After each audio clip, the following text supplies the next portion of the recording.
Good evening friends, જય શ્રી કૃષ્ણ. આજે તમારી સમક્ષ રોક્સ બીવી એક નવા ટોપિક સાથે આવી રહ્યો છે. એક્સપેક્ટેશન. એક્સપેક્ટેશન એટલે શું?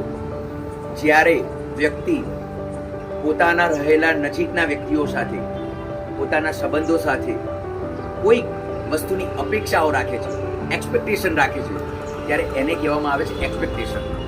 એક્સપેક્ટેશન તમે તમારા ખાસ વ્યક્તિઓ સાથે જ રાખતા હો છો, ના કે કોઈ પારકા સાથે.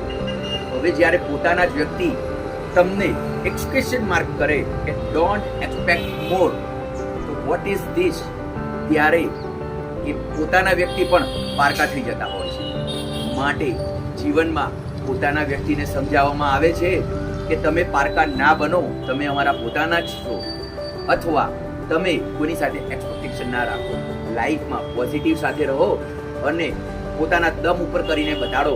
પણ લાગણીઓ હોય છે માણસ, એટલા માટે માણસ સાથે કોઈ એક્સપેક્ટેશન રાખતું હોય છે. સમજાય તેને વંદન. જય શ્રી કૃષ્ણ. જય બહુચર.